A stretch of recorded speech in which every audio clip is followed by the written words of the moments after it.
Hey, you're back. So hello, I'm Paul Dvorak, editor of Windpower Engineering and Development magazine, to answer a few of your questions on offshore wind turbine foundations. For instance, you ask, what's the most common offshore wind turbine foundation? Well, most frequently used offshore foundation is the monopile. It's a mono, large steel tube, the pile, that's 3 to 6 meters in diameter for the largest turbines. The pile is either pounded or vibrated into the seabed, often 20 to 30 meters deep. It's widely used because it's relatively inexpensive and easy to construct. Thousands have been used in Europe because the water is relatively shallow in the North Sea, where most of the offshore wind farms have been located.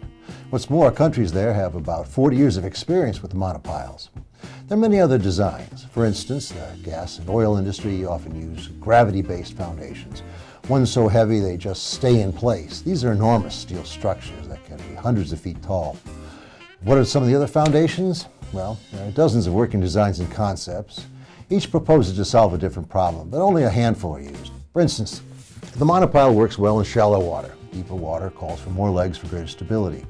A few European wind farms have used large three-legged versions, and the only U.S. wind farm, Deepwater Wind off of Block Island in Rhode Island, uses a four-legged foundation.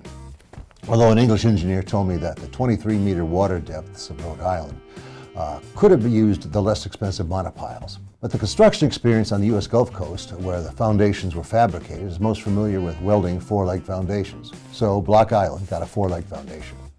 But as you'd expect, different seabed soil conditions warrant other foundations.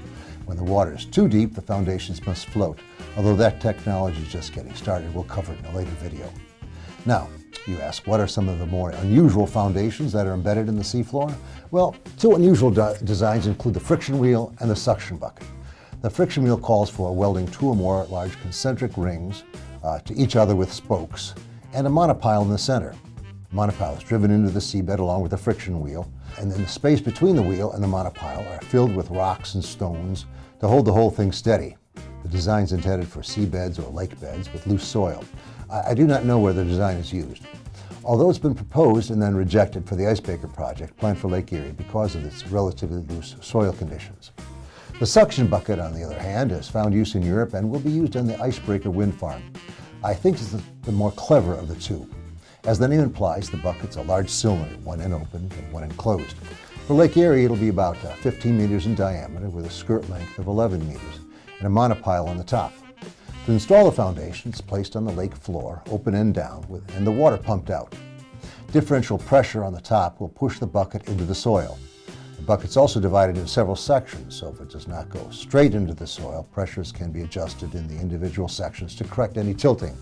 The developer, Universal Foundation, says that in many tests they can get to within 1/2 a degree of vertical. Now here's one last picture of a tripod with suction buckets on each leg. Now there's another plus to the design. If removal should be required, water can be pumped into the bucket to push the assembly out of the lake bed. Well, that's all for now. For more Windpower videos, dial over to windpowerengineering.com. And thanks for watching.